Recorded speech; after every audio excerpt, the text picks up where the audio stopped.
Dia faly miarabantsika rehetra amin'ny anaran'i Jesosy Kristy. Mahatratra ity alahady ity, izay alahady voalohany aorianan'ny fialan-tsasatra izay samy nandalovantsika tsirairay avy. Ny fanahy masin'Andriamanitra indray toetra amintsika, hitari-dalana antsika. Atonga izao fanimpam-pivavahana izao hanitra kasitrahany, fa indrindra koa andraisantsika fakahirezana ho an'ny fanahy ary ho an'ny isam-batan'olona sy ny isam-pianakaviana. Ny fiainoana sy ny fanatanterahana ny tenin'Andriamanitra no mahatena kristianina ny kristianina. Zany indray ny lohahevitra izay bandintsika anio amin'ny anaran'ny Ray sy ny Zanaka ary ny Fanahy Masina. Petraka isika.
ny fahatongavatsika eto sy ny fanatrehantsika izao fivoriana izao dia tsy vokatry ny kisendrasendra fa voalohany fiantsoan'Andriamanitra ny atao hoe fiangonana. Faharoa manarakaraka izany, tenin'Andriamanitra no manorina izao fivoriana masina izao, na tonga ny mpanoratra ny Hebreo ny laza hoe tandremo, aza manadino ny fiarahantsika mivavaka tahaka izay ataon'ny sasany. Koa feno fisaoran'Andriamanitra isika, ary koa mandray ny fahasambarana omeny no ny nahazoantsika manatanteraka indray ny sitrapony, ny teniny, ka dia tonga manatrika izao fotoana izao. Iara-mitsangana isika ny Salamo 8:1 ka hatramin'ny 7 no entsika manandratra fiderana ho an'ny Tompo. Sambatra ny mahitsy lalana izay mandeha, sambatra izay miteny vavolombelony ka mitady azy amin'ny fo rehetra, eny izay tsy manao ratsy fa mandeha araka ny lalana. Ianao namoaka ny didinao mba ho tandremana tsara, engany ka ho tafatoetra amin'ny lalako, hitandremako ny didinao, dia tsy homenatra aho raha mandinika ny didinao rehetra. Hideranao amin'ny tsopo aho amin'ny anarako ny fitsipika ao marina. Amen.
Hivavaka isika.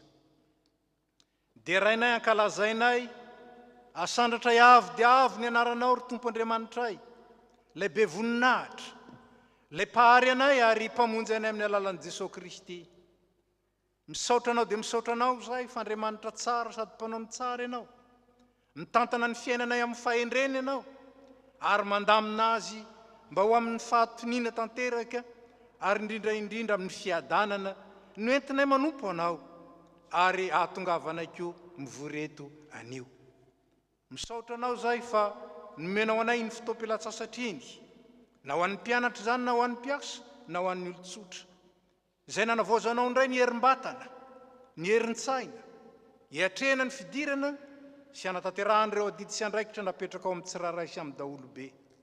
Tompo tsara indrindro, misaotra anao zay fa sitrakao ny anajanay ity andro alahady ity, ahatsiarovana indrindra ny tsangananao tamin'ny maty, ary misaotra anao fa tanterahanao ny teny fikasanao fa naizanaiza ny angonandrona telo amin'ny anaranao dia fivoany ianao. Miteza reto anivonay ankehitriny ary manamasinanay amin'ny fanahy masina mba azahoanay mandray tsara ny teninao, manatanteraka ny teninao ary azahoanay mitombo amin'ny fahalalana tsaranao ka ho tianao tahaka ny tiavanao anay ary ho tia ny namanay amin'ny fitiavana ny tiavanao anay. Misaotranao zahay fa manatrika anay eto ianao ko aza vela isaraka eto raha tsy mandray fitahiam-panahy indray hitombonay amin'ny fahalalana tsaranao ary indrindra amin'ny fanarahana an Jesosy Kristy tompo sy mpamonjy sady lohan'ny fiangonana. Dia amin'ny anarany no nanratana izany vavaka izany misaotra tompo. Amen. Petraka isika.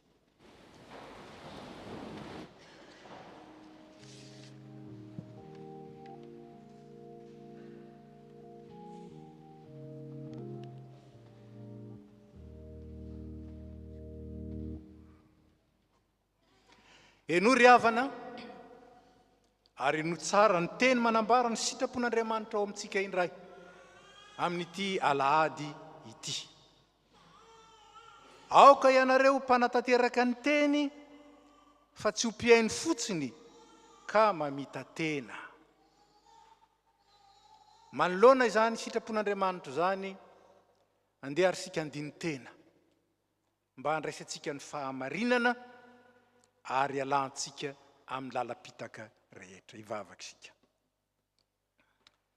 Tompo Andriamanitra marina ianao, ninninona ambaranao dia tanterahanao. Andriamanitra masina ianao ka nanokana anay ho vahoakanao mba azahoanay mampiseho amin'ny fiainanay fa hafa sady tsara zao Andriamanitra izay niantso anay izao ary nekenay ho arahana amin'ny alalan'i Jesosy Kristy. Indrisy anefa tompo fa tsy mba mahatoky tahaka anao zahay. Mahay miteny zahay ary maika hiteny fa malaina natanteraka. Tia miaino zahay kanefa ny teny renesinay dia tsy manapaka ao anatinay akory ary tsy mamovo tsara amin'ny fiainanay matetika. Andriamanitra fitiavana ianao ary nantsoinao zay vavolombelon'ny fitiavanao anivon'izao tontolo izao. Nefa ny fitiavan'olombelona no entinay eto amin'izao tontolo izao fa tsy ny fitiavanao. Anika voafetra, anika voasakatsakana, anika indraindray aza tonga mivokatra tsy ampoizina.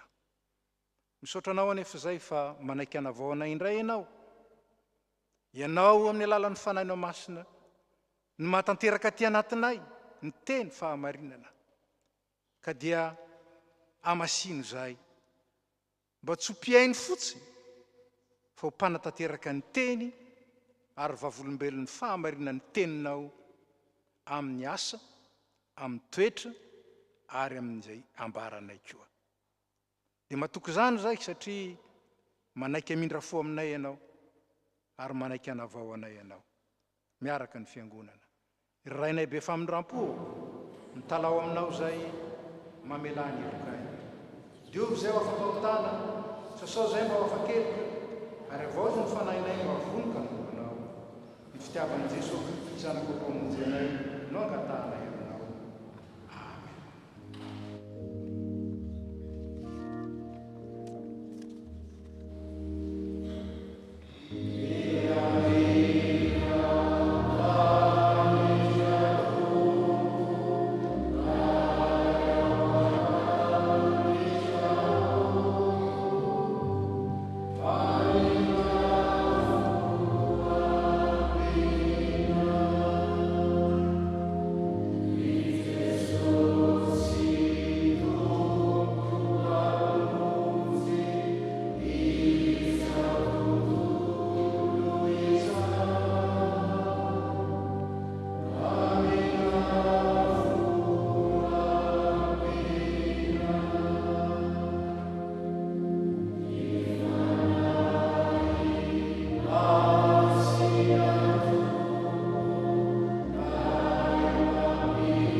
ry havana ny olona no mety tsy miaina na mety miaina ihany fa manadino fa ny andriamanitsika kosa andriamanitra mihainy vavaka ary mamaly vavaka.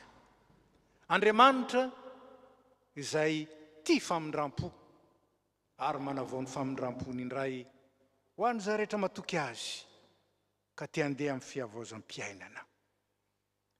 Ho antsika mibebaka marina raiso ny fahatokiana ny teny anambaran'ny tompo fefanavelany ny elokao iara-mitsangana isika.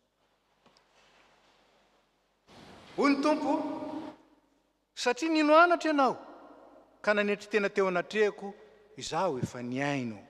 Aza matahotra ianao, efa nanavotra anao aho, efa niantso ny anaranao aho, ay anao. Zado izany mamono ny fahadisoanao ary tsy ho tsarovako ny fahotanao, hoy ny tompo. Araka izany teny zany dia ambara fa voavela ny elokareo noho ny anaran'ny masina midy ran'ny tompo. Amen. Ary satria efa nandray famelan-keloka isika, dia hoy ny soratra masina hoe tahaka ny namelan'Andriamanitra ny elokareo amin'ny Kristy, dia aoka samy alemy fanaminamany avy ianareo ka ifampiantra sy famela eloka. Amin'ity fotoana ity, raha mbola misy olona nanantsika alahelo, raha mbola misy olona nahatezitra antsika, raha misy olona mbola mifanalavitra amintsika, izao ny fotoana namelantsika ny tompo ary tiany kosa isika mba hamela eloka koa tahaka ny namelany ny elontsika.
Voninahitra ho any amin'ny avo indrindra ho an'Andriamanitra. Petraka isika.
Tonga amin'ny fotoana natokana ho an'ny ankizy sy ny tanora isika.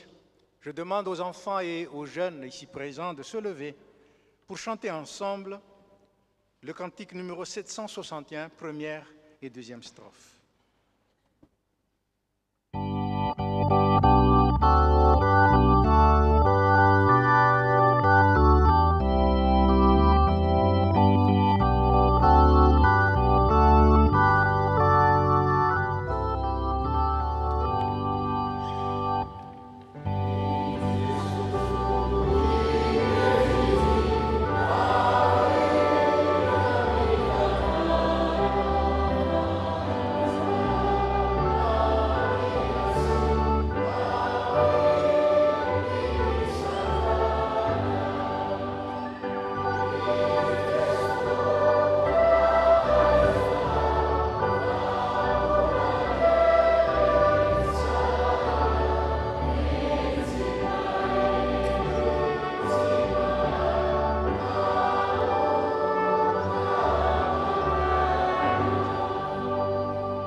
Je vous invite à la prière.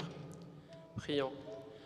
Seigneur, nous te remercions encore pour ce dimanche que tu nous donnes afin d'être ici, présent devant toi et de pouvoir encore une fois écouter ta parole. Ouvre nos oreilles et nos cœurs, Seigneur, afin que nous puissions entendre le message que tu as à nous partager. Au nom de Jésus, ton Fils, Amen. Vous pouvez vous asseoir. Alors, j'espère que tout le monde va bien. J'espère que les vacances se sont bien passées et que tout le monde est prêt à reprendre l'école et surtout l'école du dimanche à partir de la semaine prochaine. Donc, aujourd'hui, on va voir ensemble une partie des textes qu'on va lire pendant la lecture de la parole tout à l'heure, qui se trouve dans Jacques 1, verset 27. Donc c'est Jacques chapitre 1, verset 27 qui dit « Aux yeux de Dieu notre Père, voici la façon parfaite de pratiquer la religion, prendre soin des orphelins et des veuves dans leur malheur, ne pas se laisser salir par les choses du monde. Amen. » Alors, premièrement, j'ai une petite question aux jeunes et aux enfants qui sont ici.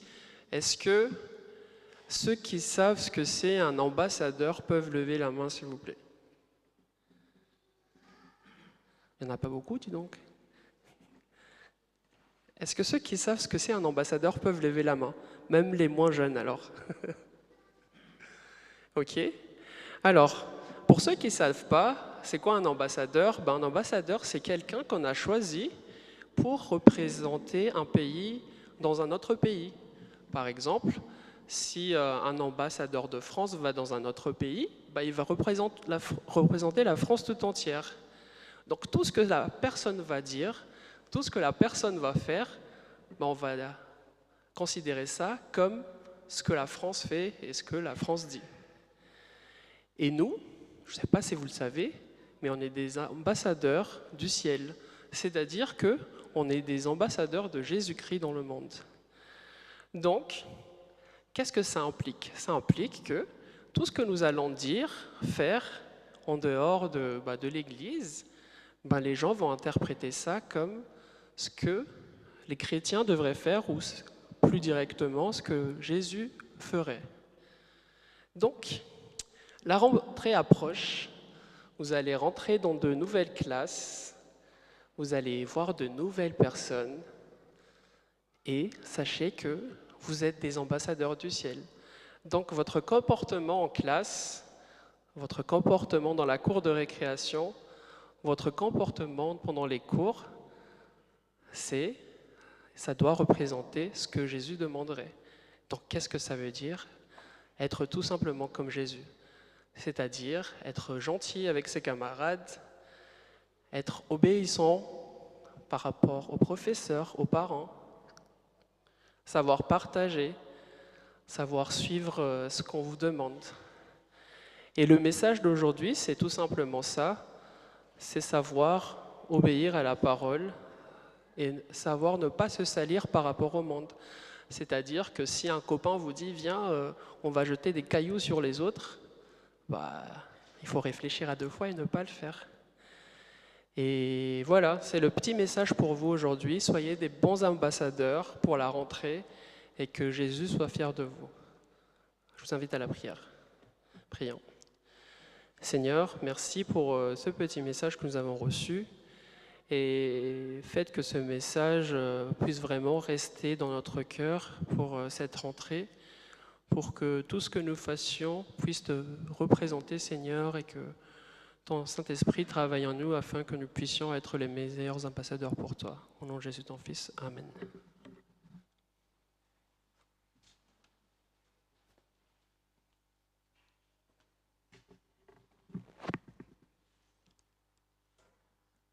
Mialoha ny akaran'ireo tompon'anjara amin'ny vavaka sy ny famakiana ny tenin'ny soratra masina, ataontsika ny hira fa 900 ny andininy voalohany ihany.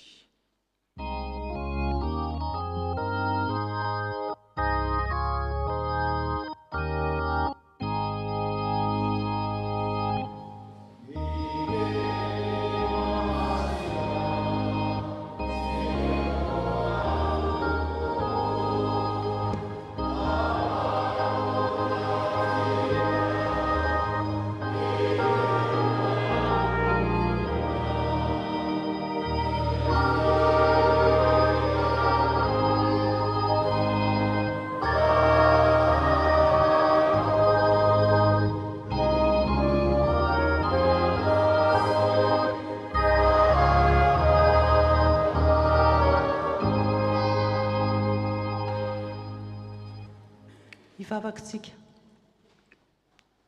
Andriamanitra iray eo, feno fankasitrahananao ny fo sy ny sainay, satria noho ny fitiavanao dia mbola nomenao ny teninao ho dinianay.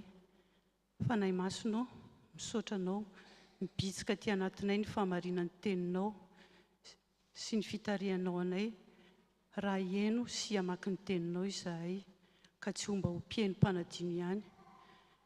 Izany teninao izany anie hanova ny fo sy ny sainay ary hanavaonay olom-baovao ka hahafahanay mijoro ho tena kristianina. Amin'ny ara-tsaonao Jesosy Tompo nanaovanay izany vavaka izany. Amen.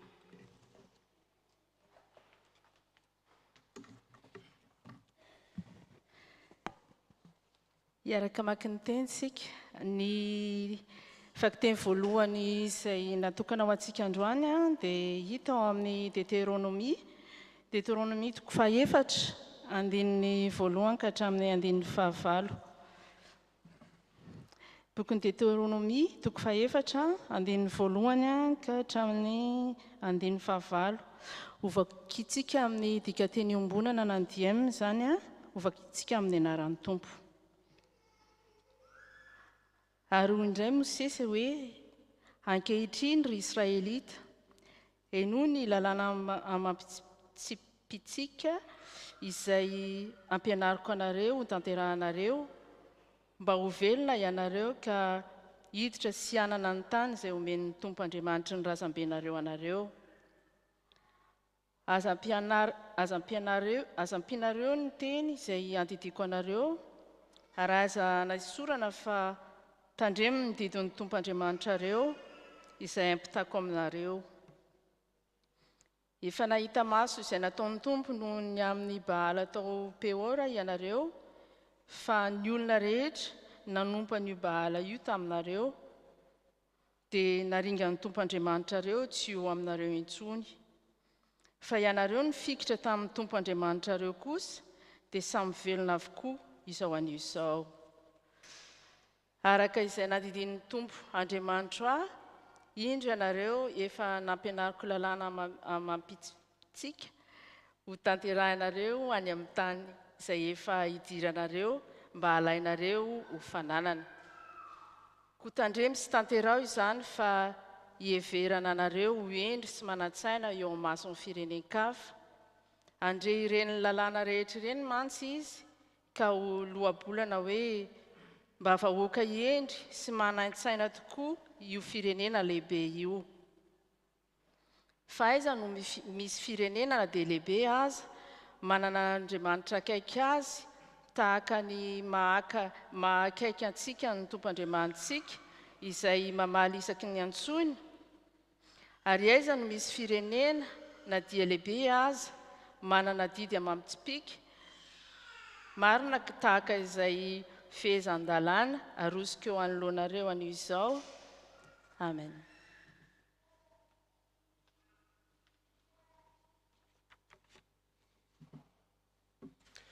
Mbola hotoizantsika ny famakiana teny. Izany dia ho hitantsika amin'ny taratasy avy amin'ny Jakoba. Taratasy avy amin'ny Jakoba, toko voalohany, 2:12 ka hatramin'ny 7:20. Jakoba toko voalohany, 2:12 ka hatramin'ny 7:20. Amin'ny dika teny DM ihany no anaovantsika izany. Aza mamita tena ary havaka malala. Ny fanomezan-tsorehetra sy ny fanomezana lavora rehetra dia avy any ambony, ka midina avy any amin'Andriamanitra iray. Pahary ny fanazavana eny amin'ny habakabaka, ilay tsy manam-piovaovana ary tsy misy aloka avy amin'ny fihodinana. Sitrapon'Andriamanitra iray no niterahany antsika tamin'ny teny fahamarinana, mba ho santa-bokatra atolotra azy eo amin'ny samy zavaboariny isika. Efa fantatrareo izany ry havako malala, kanefa aoka ny sambatan'olona samy hododina hiaino fa tsy ho maimaika hiteny na laky tezitra, satria ny olona tezitra tsy mahefa izay marina soritan'Andriamanitra. Noho izany, ary io avokoa ny fahalotona sy ny ara-tsim-panahy rehetra. Raiso amin'ny fahalemem-panahy ny teny ambolen'Andriamanitra ao anatinareo sady mahavonjy ny tenanareo. Aoka ianareo mpanatateraka ny teny, fa tsy ho mpihaino fotsiny ka mamita tena. Satria raha misy olona mpihaino ny teny nefa tsy mpanatateraka, dia tahaka ny mijery ny tarehiny ao anaty fitaratra. Eny, mahita ny tena endriny izy, dia lasa ka adininy miaraka amin'izany ny toe-tarehiny. Fa izay fatra-pandinika ny lalàna lavorary, dia lalàna mitondra fahafahana, ka maharitra amin'izany, ary tsy ho mpihaino manadino fa mpanatateraka asa, dia ho sambatra izy amin'izay asa tanterahiny. Raha misy manao ny tena ny ompivavaka, saingy tsy mahafeno lelany, dia mamita tena ka zava-poana ny fivavahan'izany olona izany.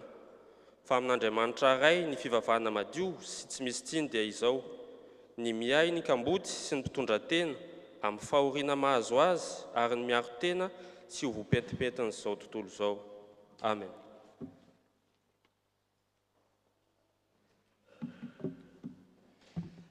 J'invite l'Assemblée à se lever. Nous allons continuer la lecture dans Marc chapitre 7, versets 1 à 13. Marc chapitre 7, versets 1 à 13. Au nom de Jésus. Les pharisiens et quelques scribes venus de Jérusalem s'assemblèrent auprès de Jésus. Ils virent quelques-uns de ses disciples prendre leur repas avec des mains impures, c'est-à-dire non lavées. Or, les pharisiens et tous les juifs ne mangent pas sans s'être lavés soigneusement les mains, conformément à la tradition des anciens. Et quand ils reviennent de la place publique, ils ne mangent qu'après s'être purifiés. Ils ont encore beaucoup d'autres observances traditionnelles, comme le lavage des coupes, des cruches et des vases d'airain. Et les pharisiens et les scribes lui demandèrent: « Pourquoi tes disciples ne suivent-ils pas la tradition des anciens, mais prennent-ils leur repas avec des mains impures ?» Et Jésus leur répondit: « Hypocrite, Ésaïe a bien prophétisé sur vous, ainsi qu'il est écrit: « Ce peuple m'honore des lèvres, mais son cœur est éloigné de moi. » C'est en vain qu'il m'honore. En donnant des préceptes qui sont des commandements d'hommes, voilà. Vous abandonnez le commandement de Dieu et vous observez la tradition des hommes. Il leur dit encore: vous anéantissez fort bien le commandement de Dieu pour garder votre tradition. Car Moïse a dit: honore ton père et ta mère, et celui qui maudira son père ou sa mère sera puni de mort. Mais vous, vous dites: si un homme dit à son père ou à sa mère: ce dont j'aurais pu t'assister est corban, c'est-à-dire une offrande à Dieu, vous ne le laissez plus rien faire pour son père ou pour sa mère, annulant ainsi la parole de Dieu par votre tradition que vous avez établie. Et vous faites beaucoup d'autres choses semblables. Amen.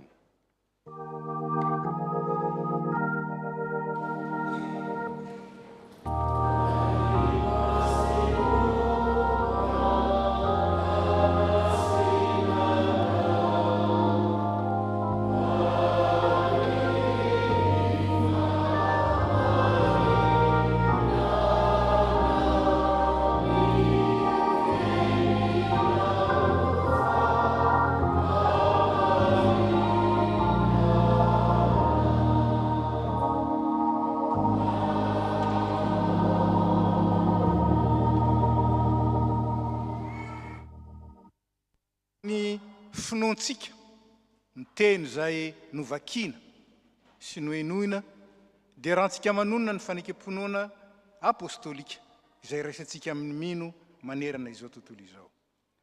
Mino an'Andriamanitra sy ny tany ary mino an Jesosy Kristy zanany iray torana tompontsika izay nitorotoronina tamin'ny fanahy masina nateraka Maria Virjiny jala nanapaka Ponte Pilato nombona tamin'ny azo fijaliana maty ikanotena nidina tany amin'ny fiainatsika nitsangana tamin'ny maty tamin'ny andro fahatelo niakatra ao an-danitra mipetraka eo akavanan'Andriamanitra Kristy avy any aviny tsara manerana sy maty mino ny fanahy masina fiorona masina manerana ny fiorona ny masina ny famelan-tena fitsangana tena amin'ny maty ary ny fiorona ataontsika hira mialoha ny tondrana ny afatra.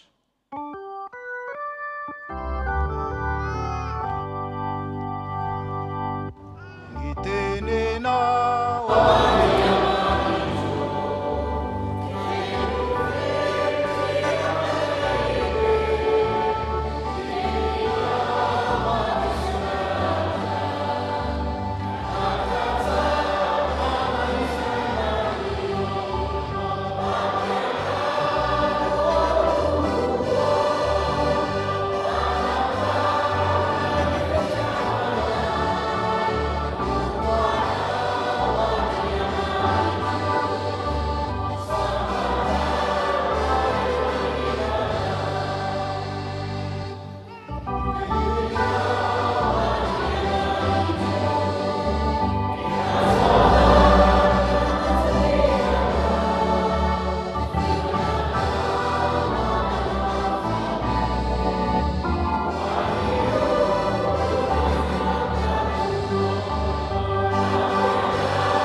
ny fiainona sy ny fanatanterana ny tenin'Andriamanitra no mahatena kristianina ny kristianina. Ny fanahy masin'Andriamanitra ne andresy lahatra atsika ary tahiry ny fahamarinan'ny teniny ao am-potsika sy eo amin'ny fiainatsika. Petraka isika. Ny fiainona sy ny fanatanterahana ny tenin'Andriamanitra no mahatena kristianina ny kristianina. Ny fanekam-ponoana izay mahafehy ny fanekam-pihavanana na ny ancienne alliance teo amin'Andriamanitra sy ny firenena Israely dia mendoa amin'izao teny izao: miaino ry Israely, miaino ry Israely.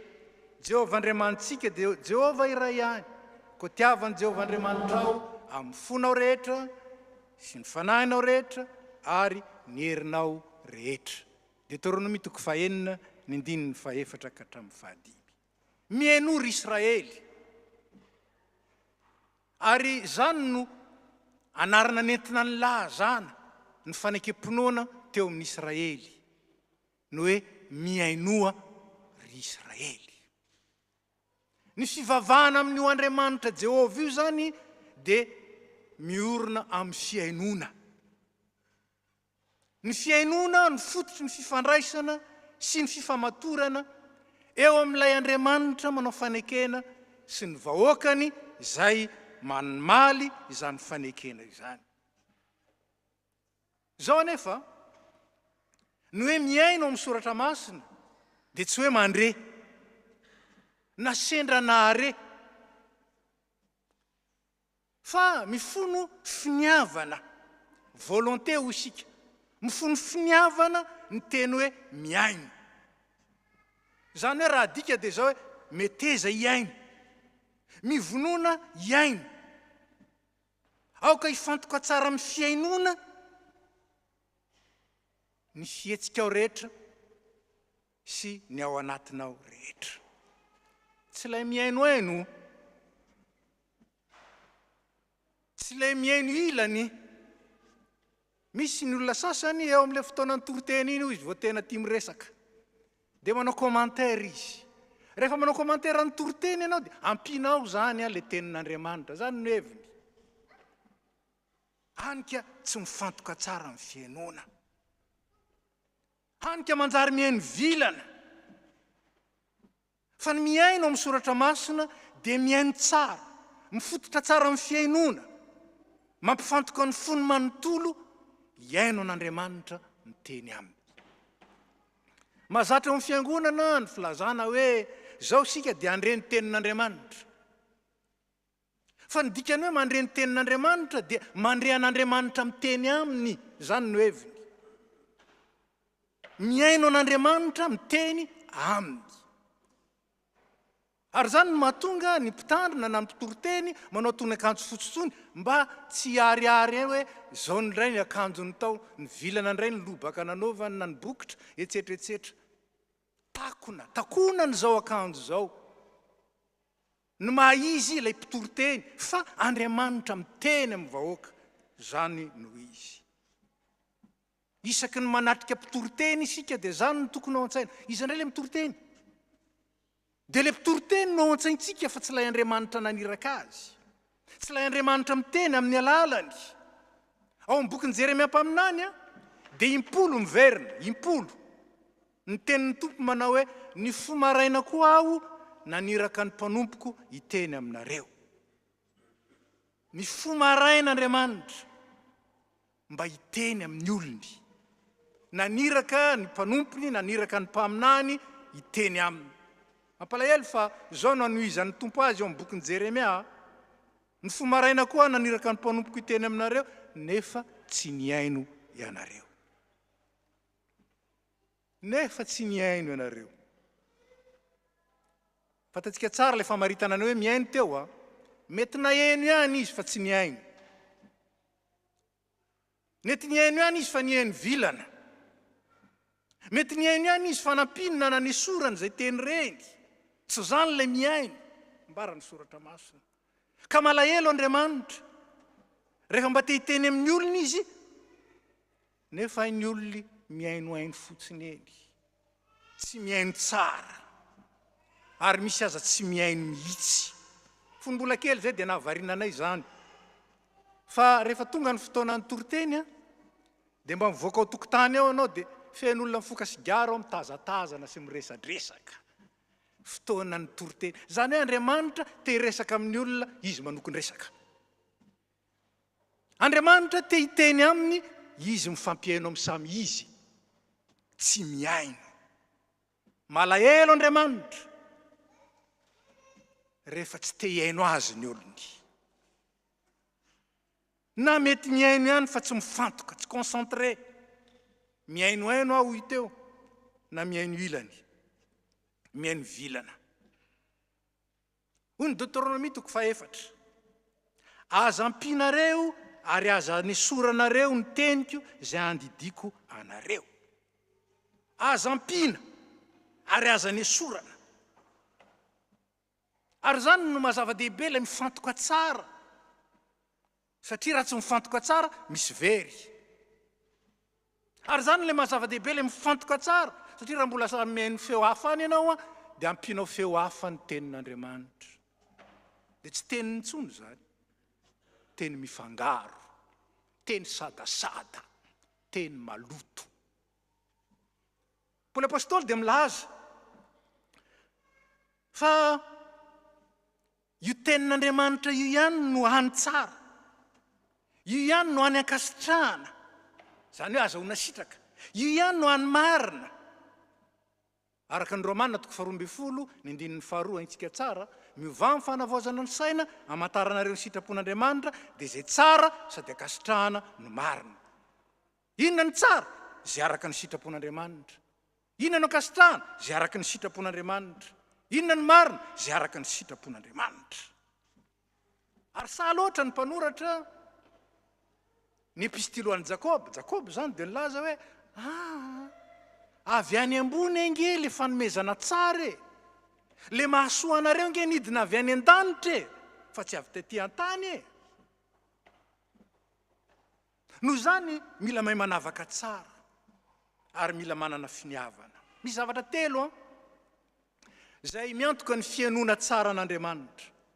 Voalohany, mila finiavana, volonté. Mifomaraina iaino ny tompo. Dikany hoe mifomaraina eto akory tsy hoe mifoha amin'ny 4, mifoha amin'ny 3 na mifoha amin'ny 9. Fa ny dikany dia zao hoe vao mifoha mihitsy alohan'ny anaovana ninninna miaino an'Andriamanitra aloha. Zany no heviny. Fa Andriamanitra efa nivonina ametraka ho priorité amin'ny fiainanao, raha vao mifoha ianao hiteny aminao, hiresaka aminao. Mila finiavana zany. Indraindray alohan'ny atory dia zao indray ny ataoko raha pitso maraina, tsy tonga akory mifoha dia fa any adino.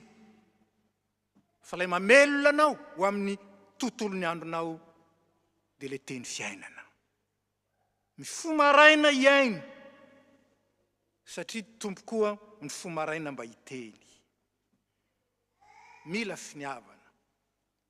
Faharoa nambara teo mila fifantohana. Endriky ny fanajana ilay miteny zany. Mampalahelo tokoa rehefa misy olona miteny kanefa dia miresaka doliny ao, tsisy miaino. Raha olona angambo zany mbola azo andeferana, fa raha Andriamanitra zany raha Andriamanitra zany dia alao an-tsaina. Andriamanitra miteny, ny olony tsy miraharaha, ny olony manao resaka gauche à droite. Mila fifantohana. Ary fahatelo, mila fanoavana. Mila fankatoavana. Ny anaran'Andriamanitra dia ambara hoe lay tsy toa. Zany hoe tsy azo toerina ary tsy maintsy to ny teniny. Mifandrindran-dalana ry havana, ny finiavana sy ny fanoavana. Ngamba mety azontsika tadidiana amin'izay izy. Finiavana, fanoavana. Zany ilay miaino ny tenin'Andriamanitra. Jesosy Kristy dia ambarany soratra masina fa ilay teny tonga nofo mba onona ao amintsika. Zany hoe io baiboly manontolo dia milaza an' Jesosy. Lazaina amin'ny fomba hafa koa, Jesosy no ambaran'io baiboly io manontolo. Raha fantatrao ny baiboly dia fantatrao Jesosy. Raha tsy fantatrao ny baiboly, tsy fantatrao Jesosy. Mety fantatrao ihany hoe teraka tany Betlehem izy, dia lehibe, dia be tao Nazareta tao izy, dia avy eo izy nandeha nitory tary, dia nampitombo ny mofo tatsy izy, dia nampitsahatra. Tantara zany. Tantara zany. Fa ilay Kristy velona ao anaty. Mitondra izany rehetra zany ao amin'ny fiainana, zany no katsaina ao amin'ny fiainona tsara an'Andriamanitra ao amin'ny Jesosy Kristy. Amin'ny alalan'ny Kristy teraka ao anatin'ny fotsika, monina sy mitoetra, manjaka ao amin'ny fiainantsika ao aminatin'izany. No ananantsika firaisana amin'ny Kristy ka mahatonga antsika ho kristianina. Indraindray adino amin'ny tantara. Fa ny atao hoe kristianina ne, mpianatry ny tompo no anarany teo aloha e. Ary inona ireo mpianatry ny tompo ireo? Olona nandao ny asany, nandao ny fianakaviany hiaraka amin'ny tompo. Misy hevim-panahy ao anatin'izany. Ankehitriny tsisy tompo arahantsika ka dia ho andeha eny. Saingy ny tompo ao amintsika, miaraka amintsika isan'andro. araka zany ny mpianatry ny tompo miaraka amin'ny tompo 24 heures sur 24. Tsy misy segondana iray azy isarahany amin'ny tompo. Zany ny atao hoe kristianina. Zany ny atao hoe mpianatry ny tompo. Fa ny hafa rehetra mialatsiny amin'ny fitenenana. Tsy izy. Tsy tena izy. Sandoka. Sandoka. Maro ny tononao kristianina, vita batisa, mpandray mifanasan'ny tompo, mpanompo amin'ny fiangonana, tompona andraikitra amin'izao sy zao, saingy kristianina anarana ihany. Nahoana? Tsy velona ao anatin'ny tsinona kristika. Tsy manjaka ao anatin'ny tsinona kristy. Dia ho sasany, za manana ny kristika. Ay! Ka iananao ve ny teniny? Kristy inga any an-danitra e. Fa amin'ny alalan'ny teniny no anjakany sy tenenany amintsika. Raha mihaino ny teniny isika dia mihaino azy. Raha mandray ny teniny isika dia mandray azy. Raha mivelona ny teniny isika dia mivelona azy. Araka izany, azagaga. Raha maro ny anatina ny tompo ny laza, zay ngena vita an'izao, zay ngena nanao an'izao tamin'ny anaranao e. Tsy fantatrinareo ny tompo hatr'izay. Miala amiko fa meloka. Manjary eloka ny fanarana fombafomba mpivavahana fotsiny. Ary zany no nambaran'i Jesosy araka ny vakitenitsika teo. Le Jiosy fatra mpanaraka fombafomba. Fa ay le tena Andriamanitra, ay le tena fiainana, tsy velona ao anatiny tsinona. Maro ihany kristianina anarana fotsiny. Ary tsy zava-baovao zany. Tsy zava-baovao zany fa hitantsika rehefa aveo fa ny boky ny Apokalipsy nampanoratana ny Jaona dia nilaza hoe ianao nge manana anarana velona kanjo maty. Raha ny anaranao dia velona. Mialatsiny raha misy manana anarana eto aina. Aina. Zany aina zany nge fahavelomana zany fahafenon'ny fahavelomana. Araka zany ny olona mitondra anarany aina dia tena manana fiainana fahavelomana feno zany. Ka dia mampitandrina antsika Jakoba. Intelo izy mampitandrina ao amin'ny vakitenitsika. Intelo. Voalohany, aza mamita tena. Jakoba toko voalohany 1:40. Fa ny fanomezana mahasoa sady tanteraka dia avy any ambony, midina avy amin'Andriamanitra fa tsy avy amin'ny olona, tsy avy amin'izao tontolo izao. Mamperitreritra. Moa ve ny fahendren'izao tontolo izao no entina ao anivon'ny fiangonana? Sa ny fiangonana kosa no mitondra ny fahendren'Andriamanitra eny amin'izao tontolo izao? Mivadika ihany rasa. Raha ny teny tamin'ny Israelita Mosesy, dia zao nolazainy tao hoe tandremo ary tanterao zany mba heverana anareo hoendry sy manan-tsaina eo mason'ny firenen-kafa.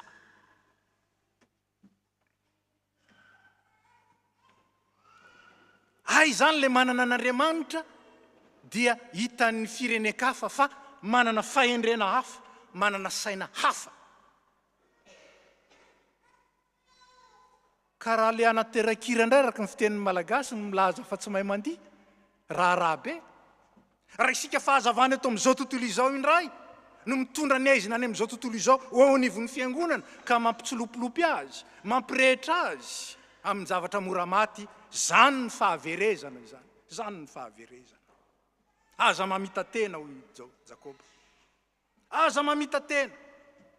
Fa ny sitrapon'Andriamanitra ihany ny tsara sady akasitrahana ary marina.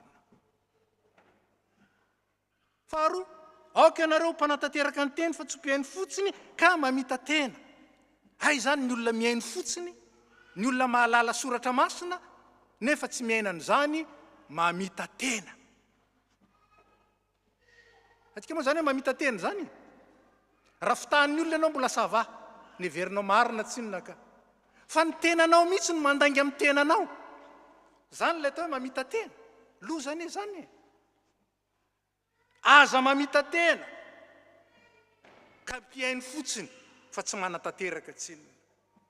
Fa ny olona afa-po mihaino nefa tsy manatateraka dia olona izay miaina ao anatin'ny lainga sy ny famitantena. Ny teny fiainana reny. ny teny fiainana eniny fa ny fiainana tsy azony tsy hoe satria nandre teny fiainana ianao dia mahazo fiainana ary zany nanomezan'ny tompo tsy ny jiosy araka ny jaona ozy izy eo amin'ny filazantsarany jaona fahatra-pandinika ny soratra masina tokoa ianareo satria ataonareo fa avy ao na nyvozana aina mahavelona dika teny avy amin'ny teny grika no etiko aminareo fa tsy midika tenitsika dininareo ny soratra masina satria everinareo fa avy ao aminy ny anananareo fiainana dia ahoana ny toyny nefa ianareo tsy mety mandray ahy mba ho velona ny antikana azy eo amin'ny teny grika dia nefa ianareo tsy mety mandray ahy ho velona ao anatinareo mba hanananareo fiainana zany ny hevitry ny hoe ianareo tsy mety manatona ahy mba hanananareo fiainana Kristy no ambarany soratra masina manontolo ry havana ary tsy ny fahalalana na ny fiainona zay ambarany soratra masina dia ampy tsy ampy mila mankatoa zay lazainy mila mankatoa zay ambarany mila manatanteraka zay atoriny betsaka ho iato eo ny kristianina mihevitra fa manana ny Kristy ho mpanjaka nefa ny tenin'ny tompo tsy ekeny ny tenin'ny tompo tsy arahany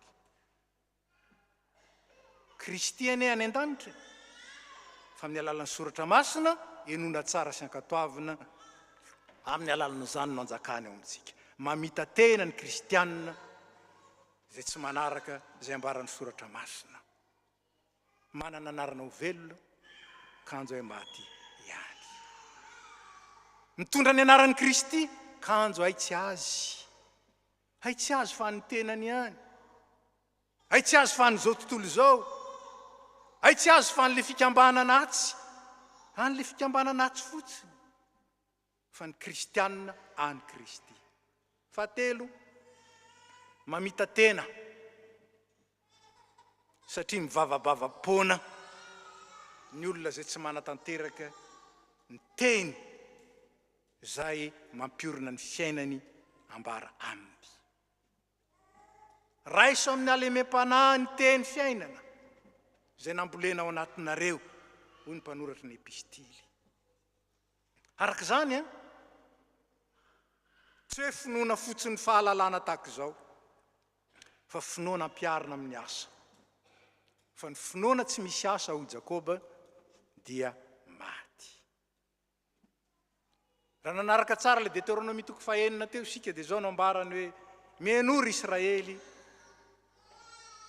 Jehovah Andriamanitsika dia Jehovah iray ihany ny fiainona tsara ny tompo dia mitondra ho amin'ny fahafahana tanteraka ny fiainona tsara ny tompo dia mitondra ho amin'ny fitiavana azy ary zany ny fanontaniana mipetraka tianao ve Jesosy sa tsy tianao ve ny tompo sa tsy tianao fa raha tsy mitondra amin'ny fitiavana ny tompo ny fivavahanao tsy izy raha tsy mitondra ho amin'ny fitiavana ny tompo ny fivavahan'ny kristianina dia tsy izy hoy ny mpandinika soratra masina iray ny olona tia ny miaino an'Andriamanitra miteny aminy dia voatarika ho tia azy averika ny olona tia ny miaino an'Andriamanitra miteny aminy dia voatarika ho tia azy raha lazaina amin'ny fomba hafa ny olona malaina iaino ny tenin'Andriamanitra dia lavitry ny fitiavana azy ary tsy ho tia an'Andriamanitra mihitsy be lehibe ngeny ny vavaka fa tahotra afo be no mampivavaka ny betsaka fa tsy fitiavana move tianao lay tianao tamin'ny fitiavana ambony indrindra ka hatramin'ny ainy aza na fono anao ary ny voninahiny tany an-danitra aza na fono atsika tianao ve izy ary zany ny fanontaniana lehibe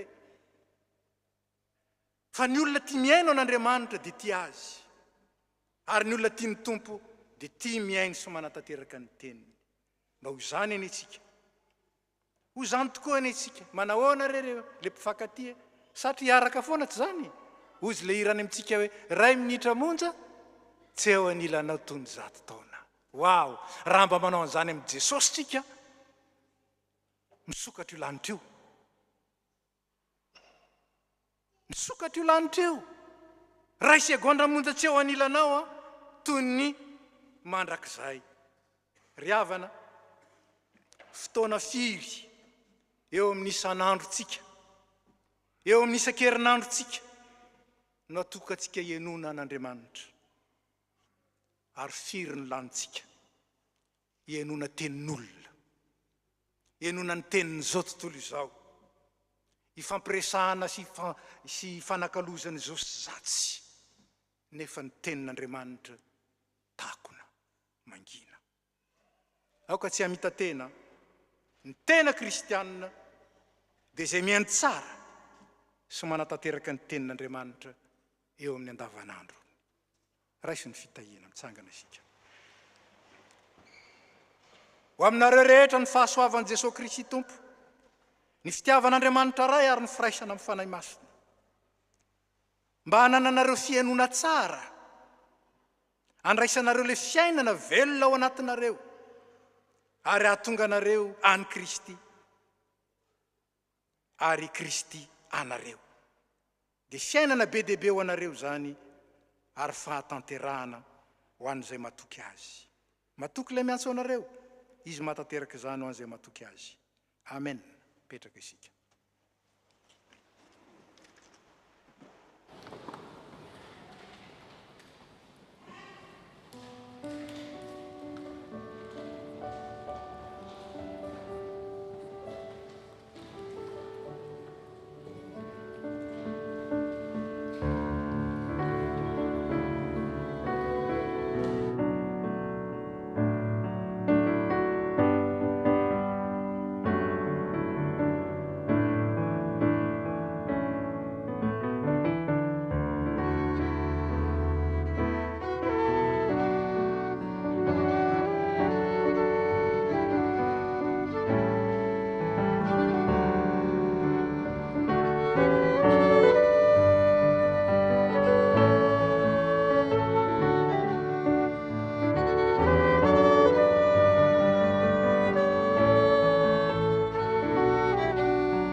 tafaray amin'ny tompo ary tafaray amin'ny samy isika mba hanatanterantsika ny tena fifaliany dia ny fiombonana masina izany. Ataontsika ny hira voatondro dia mangataka ny dekona mba hiakatra ety.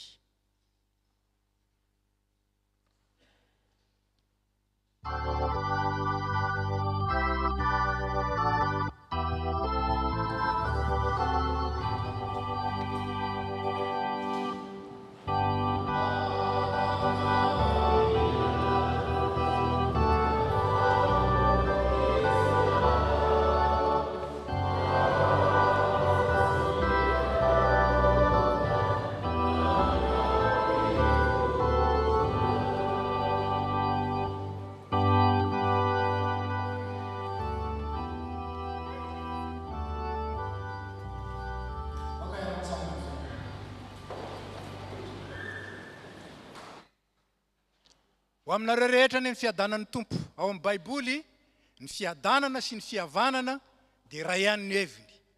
Noho izany raha manonona fiadanana ho an'ny eo akaikitsika isika, tahaka nandraisantsika ny fiadanana avy amin'ny tompo, dikan'izany dia nampihavan'ny tompo isika. Ary zao fandraisana ny fanasan'ny tompo izao, ahatsiarovana indrindra nandatsahan'ny rany, namela ny helotsika rehetra, ary koa nanomezany tenany ho atsika mba hampiray atsika dia manamarika izany feno. Ka dia ao aminareo ny fiadanan'ny tompo, aoka izary zany fiadanana zany amin'izay ao akaikitsika isika. Eo aminao ny fiadanan'ny tompo. Eo aminao ny fiadanan'ny tompo. Nareo fiadanan'ny tompo.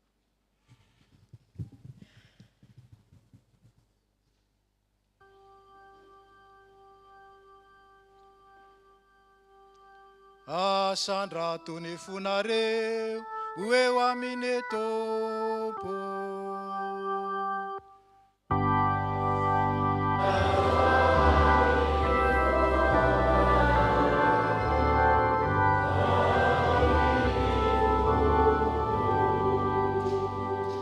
Ka hoderaintsika ny tompo Andriamanitra.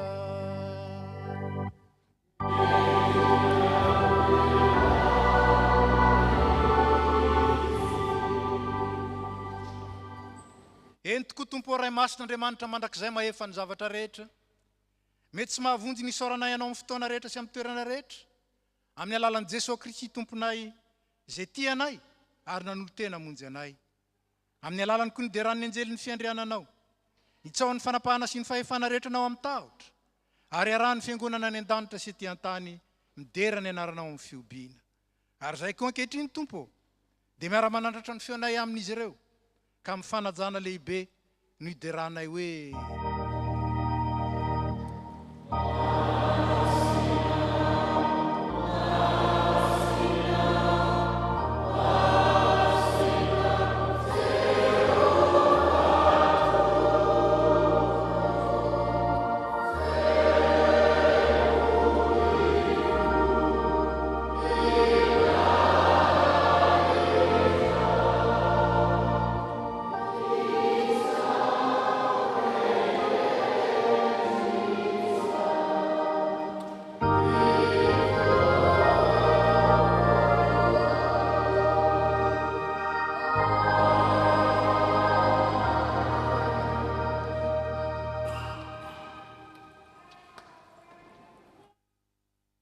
sy tompontsika ry havana tamin'iny alin'iny zay namadia anazy dia nandray mofo. Ary rehefa nisaotra izy dia nivakiny ka hoy izy, raiso, ano, tia ny tenako izay omena ao anareo. Izao natao fahatsiarovana. Dia toy izany koa ny kapoaka rehefa nihinana dia hoy izy, soanareo rehetra ity fa ity no rako. Dia ny amin'ny fanekena vaovao izay alatsaka ho an'ny rehetra famelan-keloka. Ka nao vina no misotro ianareo, dia izao no ataovy ho fahatsiarovana. Koa dia misaoran'ny ray, izay nampamendrika antsika hanana anjara amin'ny lovan'ny olona masina eo amin'ny mazava. Amen. Petraka ny fiangonana.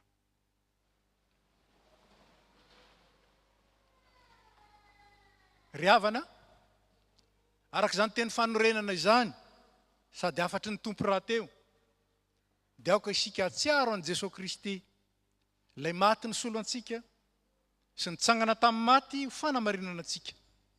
Fa izany ny fanatim-pihavanana izay natolotra Andriamanitra antsika, izay tsy misy toazy. Koa dia aoka iara-misaotra sy hivavaka ary isika. Misaotra anao izay ry Andriamanitra rainay tompony lanitra sy ny tany, fa noho ny famindramponao aminay mpanota manitra, dia nomenao ny zanakao lahy tokana mba tsy ho very izay rehetra mino azy, fa hanana fiainana mandrakizay. Rainay io, ndreto izay manao teo anatrehanao ny fahatsiarovana ny fahatongavan'ny zanakao olona, ny fijaliany sy ny fahafatesany, ny fitsanganany tamin'ny maty, ary ny fifonany mandrakizay ho anay, ka dia miandry sy mitalao ny fiverenany izahay.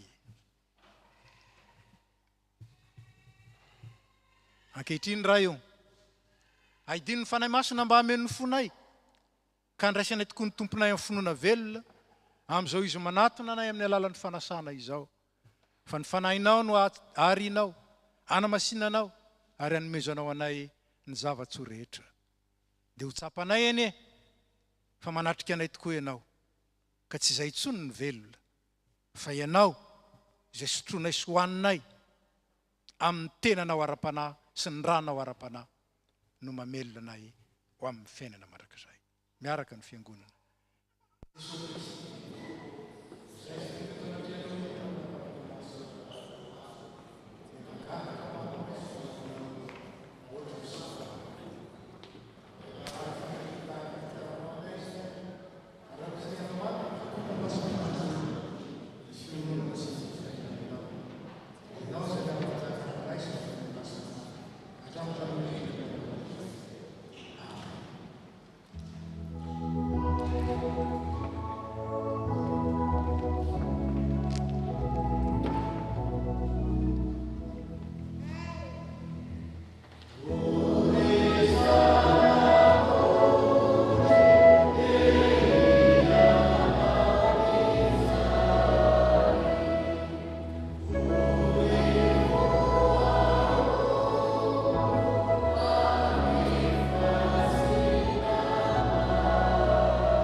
Satria efa nandray izany osotra izany tamin'ny alalan'ny fanahy masina. Izany koa no ahafahantsika mampiombona amin'ny feontsika, mivavaka amin'ny ray amin'ilay vavaka nampianarin'ny zanany itsika manao hoe, rainay o izay any an-danitra, ho masinina ane ny anaranao, ho tonga ane ny fanjakanao, atao ane ny sitraponao, ety an-tany tahaka ny an-tanitra. Meo anay ny izay anona sahaza ho anay, ary mamela ny elokay, tahaka namelanay izay meloka taminay. Ary aza mitondra anay ho amin'ny fakapanahy, fa manafanay amin'ny ratsy, mpanao ny fanjakana sy ny hery, ary ny voninahitra mandrakizay. Amen. Ako hitsangana ny fiangonana. Ny mofo izay vakitsika dia firaisana amin'ny tenan'i Jesosy Kristy tompontsika. Fa sika rehetra izao, na dia maro aza, ary samy hafa, dia tena iray ihany isika, satria samy nandray tamin'izany mofo iray izany avokoa. Ny kapoaka ny fisaorana izay isaorantsika, dia firaisina amin'ny rano Jesosy Kristy tompontsika, dia ny ranony fanekena vaovao izay nalatsaka ho famelan-keloka ho an'ny mino. Hoy ny tompo, avy, efa voavoatra avokoa zao ny zavatra rehetra. Mahazo mipetraka ny tsy pare fanasan'ny tompo. Dia manao ny rehefa voatondro isika, ary dia ho zaraina amintsika ny mofo sy ny divay rehefa tafavirina ity ny dekona, dia miara-mihinana ny mofo sy misotro amin'ny kapoaka isika.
ray falasan'ny tompo rehetra.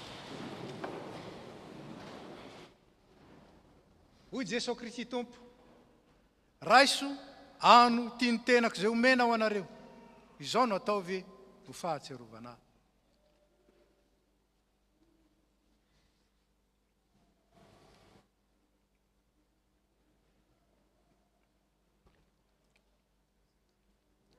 Hoy koa Jesosy Kristy tompo, sotronareo rehetra ity fa ity no rako, dia ny amin'ny fanekena vaovao izay alatsaka ho an'ny rehetra ho famelan-keloka, izao no ataovy ho fahatserovana.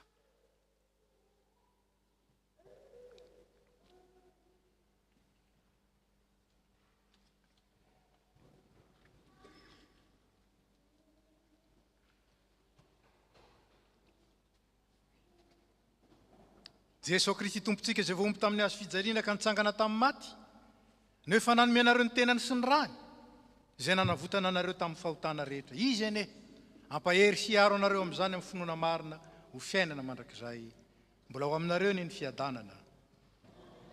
Manao ny hira fahenina amby enimpolo sy roanjato isika.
Petraka isika.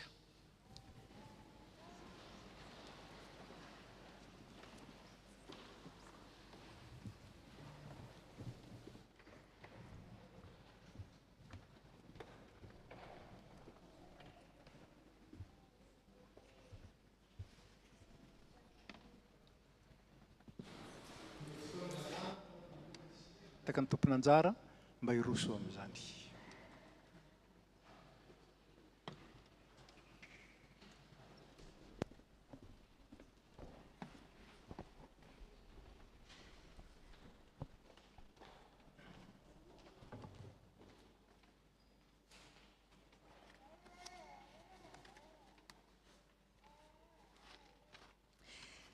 Ny mpitandrina sy ny komity ny FPM à Toulouse dia mbola miarabantsika indray ry havana amin'ny anaran'ny Jesosy Kristy lohan'ny fiangonana sy tompon'ny asa. Toy izao ny vaovao azo ambaramintsika anio vaovao nasionaly. Lehilahy sy vehivavy tompon'andraikitra mikatsaka ny tsara sy izay ankasitrahana. Filipianina 4:4-5.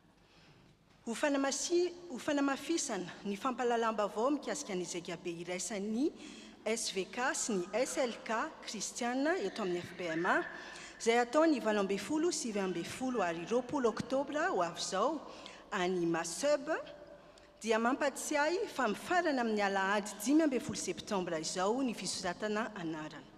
Azo atao ny manao izany fisoratana anarana izany amin'ny alalan'ny roa izay nampitain'ny SVK sy SLK, na koa afaka manantona ny birao nyreo sampana roa ireo.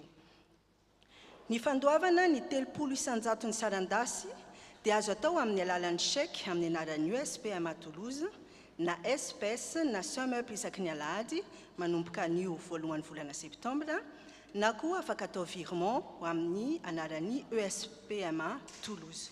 Koa aza miandro fotoana farany ary fa misorata anarana dieny izao. Vaovao avy eto amin'ny tafo rakim-pisaorana. Misaorany Jehovah ary fanahiko ary izay rehetra atao anatiko misaora ny anarany masina.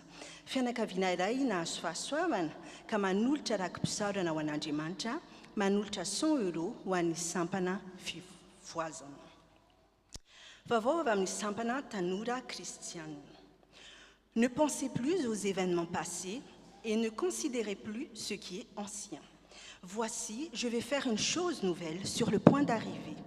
Ne la connaîtrez-vous pas?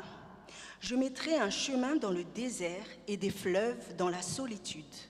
Selon Ésaïe 43, versets 18-19. Après cette pause estivale, le vendredi des jeunes organisé par la STK fait son retour ce vendredi 6 septembre à partir de 19h30 au Vieux-Temple. Ce moment sera conduit par le thème « Une nouvelle saison avec Dieu ». La période de rentrée, de renouveau dans nos vies peut susciter des interrogations. Alors, comment peut-on démarrer cette nouvelle saison avec de bonnes bases, avec Dieu? Pour avoir des réponses, on t'invite à partager la soirée avec nous autour d'un moment de louange, témoignage, partage, prière et un goûter à partager à la fin. Ce moment est ouvert à toute l'Église, alors nous vous attendons nombreux pour ce temps d'édification fraternelle. Vaovao avy amin'ny sampana sekoly ny tenin'Andriamanitra. Ta parole est une lampe à mes pieds et une lumière sur mon sentier. La rentrée de la STA se fera le dimanche 8 septembre à 10h au Vieux-Temple. Tous les parents des élèves, anciens ou nouveaux, sont conviés à une réunion qui aura lieu après le mini-culte de 10h. La STA fait également appel aux jeunes et adultes qui souhaitent rejoindre le ministère pour devenir moniteurs ou monitrices. Dieu n'appelle pas ceux qui sont qualifiés, mais il qualifie ceux qui l'appellent. Alors, n'hésitez pas à vous rapprocher de Taïna pour toute question ou autres informations. Vous ressentez l'appel de Dieu pour le louer au sein de la chorale? Si c'est le cas, n'hésitez pas à répondre à son appel et nous rejoindre. Nous vous accueillerons à bras ouverts. Au sein de cette famille, nous avançons main dans la main pour grandir dans la foi et progresser techniquement dans la louange. Si vous avez des questions, vous pouvez vous rapprocher auprès d'un membre du bureau ou même d'un choriste. La prochaine répétition se fera au Vieux-Temple ce samedi 7 septembre à 16h30. Vaovao avy amin'ny vondron'asa serasera. Efa miverina ny fandaharana voatsinapy ny radio antso ny filazantsara ary azo inoana ao amin'ny pejy Facebook sy ny tranonkalany FPMA Toulouse. Antso an'ny katekomenina. Misokatra ny fisoratananarana amin'ny fianarana katekomenina amin'ny taom-pianarana vaovao ity ka azo atao any amin'ny mpitandrina izany na koa maka fiche d'inscription etsy ampiravana. Kasika ny étude biblique dia amin'ny talata 10 septembre no miverina ny étude biblique amin'ny fitora sasany hariva amin'ny alalan'ny Zoom. Mikasika ny permanence ny mpitandrina dia misy amin'ny talata sy ny alakamisy ho avy izao ka amin'ny 10 maraina ka hatramin'ny 7 hariva ny talata ao amin'ny Brown fiangonana ny alakamisy dia ny maraina ihany. Tontolo andro ihany koa amin'ny tontolo andro amin'ny 10 ka hatramin'ny 7 hariva zany ny talata sy ny alakamisy. Ny tompona njara amin'ny fanadiovana ny trano fiangonana an'io araka ny fandaminana dia ny sampana vehivavy kristianina sy ny sampana lehilahy kristianina. Ny diarintsika manaraka zany dia mbola ho amafisina amin'ny fandiny andrara tsy ara-potoana an'io fa ny mikasika ny fanompovavahana manomboka izao dia miverina maraina ao amin'ny Vieux-Temple ary isy fidirana indroa ankoatry ny alahady fiandraisana izay mijanona eto amin'ny salon. Dia misaotra antsika nahatra hatramin'ny farany ho an'Andriamanitra irery ihany ny voninahitra.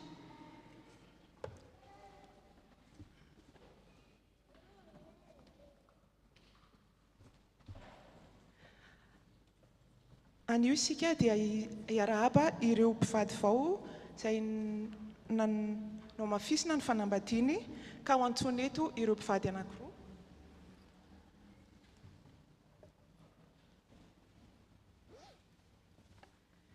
Misy an'i Rakotomalala Artina Christophin sy Andrianiony Louisiane Florida. Angatana ianareo hitsangana eto izay namasinina ny sabotsy 4 aogositra 2024 tao amin'ny FJKM Ziona vaovao Mahajanga ny fanambadian'izy ireo. Antsona ihany koa Razafindrazaka Anjaratiana Gaël sy Andria Miandra Miadana Eloïse Ny fanamasinana ny fanambadiana izy ireo dia nataony asabotsy 17 aogositra 2024 teto amin'ny Temple du Salin. Koa ampifaliana no iaraban'ny fiangonana anareo amin'ny dingana lehibe izay nirosonareo eo amin'ny fiainanareo. Misaotra indrindra ny amin'ny fijoroana vavolombelona ataonareo satria fijoroana vavolombelona ny amin'ny fitiavan'i Kristy, ny fiangonana, ny firosona amin'izany fanambadiana masina izany. Ankehitriny ny fiangonana dia manolotra anareo raha misoratra dia ity boky ity no ho fanoloran-dalana ho anareo mamakivaky ny fiainana miaraka amin'ny Kristy sy mijoro ho vavolombelony ny fitiavana. Mazotoa mamaky ny teny araka izay fa nosarain'ny mpitandrina ihany koa teo amin'ny toriteny androany dia mirary tokantrano sambatra ho anareo ny fiangonana. Ka ity baiboly ity zany no atolotra ho anareo ao anatin'ity no ahitanareo ny lahara-pahamehana avy amin'Andriamanitra ho an'ny tokantranonareo sy izay mbola omeny anareo amin'ny androm-piainanareo. Tiara-baina indrindra.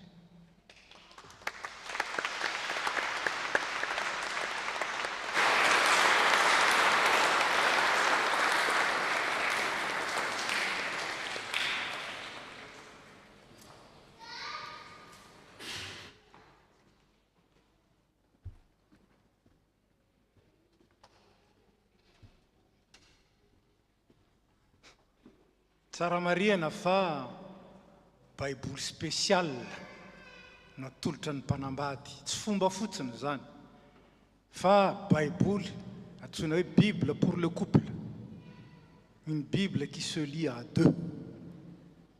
Araka zany dia tsy natao haingo-trano fotsiny fa tena natao fandron-dalana amin'ny fiainana isan'andro miaraka, tsy hoe miara-miaina fotsiny fa miara-mandinika ny soratra masina ary miara-manatanteraka izay bakon'ny tompo eo amin'ny fanambadiana.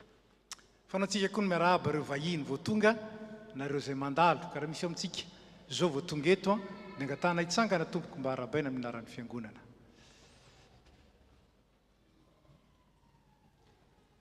Dia faly zay mandray anareo ary miarahaba anareo tonga soa eto Tolozy ary tonga soa eto amin'ny FPMA Tolozy. Minoa ianareo fa tena faly zay. Fa ny feonareo, ny fonareo, ny sainareo, ny fananareo niombona taminay teto dia fankaherezana lehibe ho anay zany. Ka dia misaotra indrindra makasitraka izao fanatrehanareo zao ary dia mitsodrano anareo zahay. Andriamanitry ny fahasoavana ane ahatanteraka soa ny antony nahatongavanareo eto. Hitantana anareo na aiza na aiza ka na hitoetra anareo na andeha dia izy aloha lalana mandrakariva ampirotsaka ny fiadanany, ny fitahiny, ny fahasoavany ary hiaro anareo amin'ny ratsy rehetra. Dia na ovina anareo no mandalo eto dia tsarovy. Misy toerana ho anareo eto amin'ny FPMA Tolozy. Misaotra indrindra tompoko. Mahazo mipetraka nareo. Fanaontsika koa amin'ny alahady voalohany volana tahaka izao ny miarahaba ireo zokiolona izay nahatratra ny tsingeritaona nahaterahany iray tamin'iny volana Aogositra iny. Tsara ihany ny manamarika na ny manamafy fa ny fisoratana anarana ho isan'ny zokiolona dia volontaire. Zany hoe ilay olona mihitsy tsy hoe avy mba sorata ao ny anaran'ny dadana, sorata ao ny anaran'ny nenina, ny anaran'ny cousin na ny cousine, tsy zany. Ilay olona mihitsy no maniry ho zokiolona eto amin'ny fiangonana satria sady adidy zany ary indrindra sady koa fankaherezana ho an'ny fiangonana manontolo. Olona vonina ho amin'izany ny soratra anarana ho zokiolona. Ka misy 5 mianadahy ianareo nahatratra ny tsingeritaona naterahanareo tamin'ny volana Aogositra iny. Dia Andriamatoa sy Ramatoa Isany, Randrianjatovo Rachel, Rakotobe Saondra Lalao, raha eo dia mba mitsankana nareo azafady. Ramatoa Ravelonjato Lydia, Andriamatoa Ratsirarivelo Samuel ary Andriamatoa Randriamahefasoa Arlaza. Faly miarahaba anareo ny zandrinareo, ny zanakareo. Fitahian'Andriamanitra sy fahasoavany nahatratraranareo indray ny tsingeritaona nahaterahanareo ary miara-mifaly aminareo amin'izany ny fiangonana manontolo. Miarahaba ary dia mirary soa indrindra ho tratry ny ela feno fiadanana feno fitahina avy amin'ny tompontsika. Ary ity ny teny zaraina ho anareo, na etonareo na nitokantrano mandre izao teny izao. Fitomanina toko 7 ny 2 sy 7. Tsy ritra ny mari-pitiavan'ny tompo, ary tsy mitsahatra ny famindram-pony. Vaovao isamaraina ireny, fa fatratra ny toetra mahatoky ny tompo. Zany nentinay mitsodrano anareo, vanim-potoana iray eo amin'ny fiainana, izay mba hitsofana rano ny zoky, hitsofany zanaka rano ny ray aman-dreny, kanefa ny tompo ny mahatateraka izany aminareo, ka dia hoeniky ny fitahina, hoeniky ny fahasoavana, hoeniky ny fiadanana, hoeniky ny fifaliana, ary indrindra ho avaozon'ny tompo isamaraina ho anareo ane ny fitahim-panahy avy any ambony izay mahasoa. Ivavaka isika. Tompo, manahoana ny fifalinay ny amin'reto zokinay ray aman-dreninay reto, narovanao ny tahinao na amindranao fo, ary nahatratra indray ny tsigery-taona naterahany tamin'iny volana lasa iny. Fitiavanao zany, fitiavana zay avaozonao isamaraina araka ny teninao. Dia misaotranao zahay, makasitraka anao zahay, ary mivavaka ho azy ireo zahay, ny mbola hitantananao azy mandrakariva, erovanao azy amin'ny ratsy rehetra, ary androtsanao aminy ny fitahim-panahy manana ambiampy avy any ambony.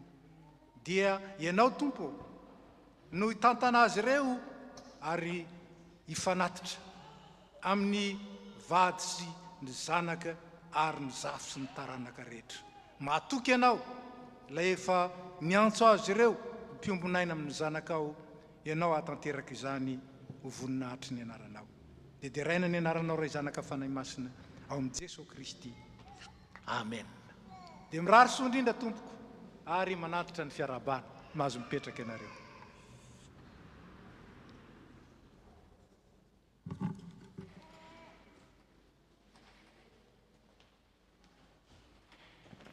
Revana malala ao amin'ny tompo fa ny miarabantsika rehetra amin'ny anaran'ny komity ny trano fiangonana. Rehefa avy nandiny fialan-tsasatra iny isika dia hanomboka indray ny taom-pamokarana vaovao, taom-pianarana ho an'ny mpianatra, taom-piasana ho an'ny mpiasa, ary taom-panompoana vaovao koa eto amin'ny fiangonana, satria hanomboka indray ny aktivité ansampana, vondronasa, sampanasa sy tarikasa isan-karazany araky ny zarasa fanompony avy ny tsirairay.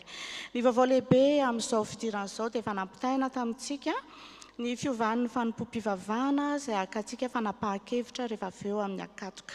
Satria tsy afaka mampiasa ny salaintsontsika ny tolakandro, afa-tsy ny fandraisana, ary ny vieux-temple nefa dia efa tena tsy antonona antsika intsony. Manoloan'izany ry havana, dia tena mahatonga sainantsika ny zava-misy, fa misy fahamehana na urgence ho an'ny vina trano fiangonana. Komite ny ampahirezany komitin'ny trano fiangonana ny fiangonana manontolo dia ny teny mpanao salamo manao hoe: ankino amin'ny Jehovah ny lalanao dia matoky azy fa ataony tanteraka. Sady fampahirezana izany teny izany no fanentanana manantitra ny afatra efa nampitaina tamin'ny toriteny voarantsika androany. Matoky fa manana ny hevitra iverany FPA-Matolozy ny tompo ao anatin'izao trano izao, fa tsy matoky fotsiny anefa fa matoky amin'ny finoana rahanasa, satria maty ny finoana tsy misy asa.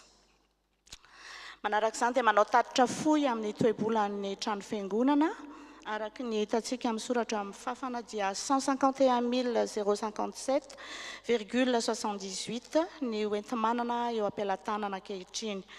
5,5 isan-jato ny tanjona no vitantsika hatreto, koa misaotra ny fandraisana anjara amin'ny anaran'ny komitin'ny trano fiangonana ary manentana hatrany antsika rehetra hanohy ny ezaka na hanomboka izany. Fa isika rehetra no efa nifanaiky teo amin'ny tompo araky ny teny faneva ny trano fiangonana manao hoe: ndao isika hitsangana sy hanangana, ka dia ho mpanatanteraka ny teny isika fa tsy ho mpiaino fotsiny ihany, araka ny afatra voarantsika androany. Dia misaotra antsika ary ho an'Andriamanitra irery ny voninahitra.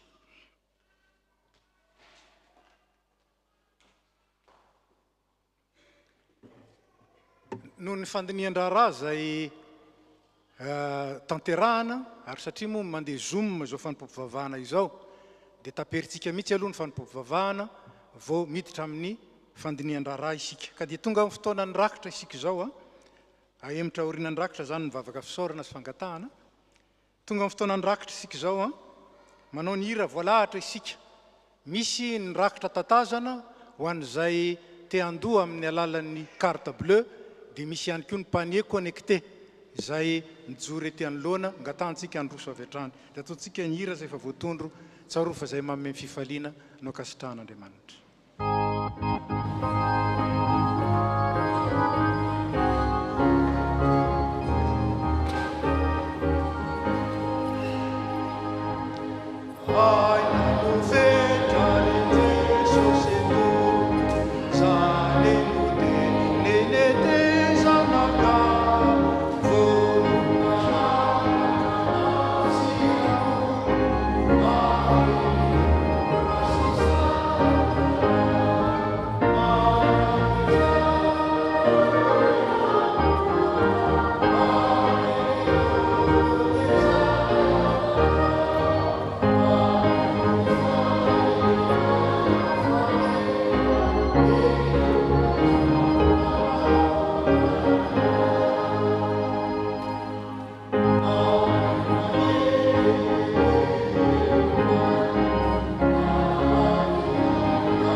Miary vavaka isika.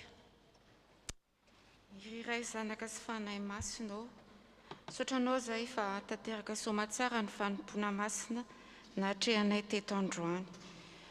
Saotranao ihany koa izay tamin'ny nanomezanao ny fanahy masina, izay mampahery anay sy manatrika anay hatrany ary manavao anay isan'andro. Misaotra Tompo tamin'ny hafatra avy taminao androany. Da io izahay manomboka izao hifantoka tsara amin'ny fiainonanao ka anatanteraka izany mba tsy hampalahelo anao satria te hiresaka aminay ianao. Omeo anay ny anana finiavana sy fankatoavana anao fa te homendrika ny tondra ny anarana hoe Kristiana izahay. Mivavaka izahay ho an'ny fianakaviana rehetra amin'izao fidiran'ny mpianatra izao. Misaotra nanome anay fotoana na ahafahana niala sasatra sy nanovo hery vaovao hiatrehana izao taom-pianarana sy taom-piasana vaovao izao. Angatahanay aminao indrindra koa ny fidirana anao ny asa mpanompoana eto amin'ny fiangonanao. Omeo anay ny fahendrena mba ahafahanay manao izany ampitiavana. Ampio izahay mba hitomba amin'ny finoana, fahamasinana ary fahamarinana. Ny fanatrehan'ny fanahinao anie, anentana anay hiaina tanteraka amin'ny finoana mba hijoronay ho vavolombelon'ny fitiavanao. Apetraka ao aminay koa ny tetikasa eto amin'ny fiangonanao, toy ny fananganana trano fiangonana eto Toulouse sy ny vina anana mpitandrina matianina eo anivon'ny FPMA. Eo koa ny fanapahan-kevitra mbola ho resahanay rehefa avy eo.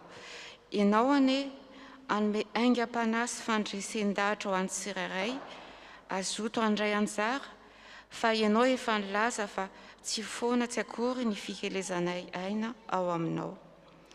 Mivavaka aminao izahay ho an'ireo rehetra mandalo fotoan-tsarotra, ao ireo marary na any tokantrano na any amin'ny hôpitaly, ninona Tompo endrika izany aretina izany, na ara-batana na ara-tsaina na ara-panahy. Ilay fanahinao mpanasitrana anie, ame hery sy fanantenana azy ireo manoloana ny fanaintainana rehetra. Ataovy matsapy izy ireo fa ao aminao irery ihany Jesosy Kristy no azahoana ny tena fanasitranana maharitra mandrakizay. Ao koa ireo nidona-pahoriana, ianao ilay Andriamanitra be fitiavana anie, ampiona sy hanome azy ireo ny fiadanana ao aminao. Ny alahelo rehetra noho ny fisarahana an-tany anie ho maivana. Engany izy ireo ahita fialofana ao aminao, satria ny teninao efa manome toky anay, fa ianao ny fiarovana mafy anay amin'ny andro fahoriana. Mivavaka aminao izahay ho an'ny tanindrazanay Madagasikara sy la Frantsa izay firenena mandray anay. Omeo mpitondra ny fahendrena avy aminao mba ahafahany mamantatra ny sitraponao ka ny fitarihana dia ho amin'ny fandriam-pahalemana sy fahamarinana ary fampandrosoana trano. Ray masonao, maro ny zavatra tiana angatahana, fa ianao ny malala izay tsara sy ilainy tsirairay avy. Enoy ary ny vavakay ary tantany sy vimbino izahay. Amin'ny anaran'i Jesosy Kristy, zanakao, ilay velona sy manjaka mandrakizay no hanononanay izany vavaka izany. Amen.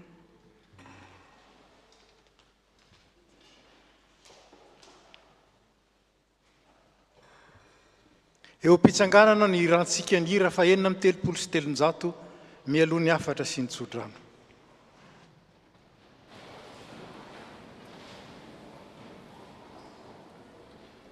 Oh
zao no afatra ho antsika avy amin'ny tenin'Andriamanitra aoka ny tenin'ny Kristy toetra betsaka ao aminareo amin'ny fahendrena rehetra dia mifampianaraka amin'ny fananara amin'ny salamo sy ny firana ary ny tononkira-panahy ka mihira amin'ny fahasoavana ao am-ponareo ho an'Andriamanitra atanteraka izany raisy ny tsodra ny tononona amin'ny anaran'ny Tompo hitahy anareo ny Tompo ka hiaro anareo ampamirapiratra ny tavany aminareo ny Tompo ka hamindra fo aminareo anandratra ny tavany aminareo ny Tompo ka hanomenareo fiadanana amen dia voninahitra ho an'Andriamanitra ray zanaka ary fanahy masina izay trano taloha indrindra ka ho mandrakizay amen fiadanana ka manompony Tompo mbola mipetraka isika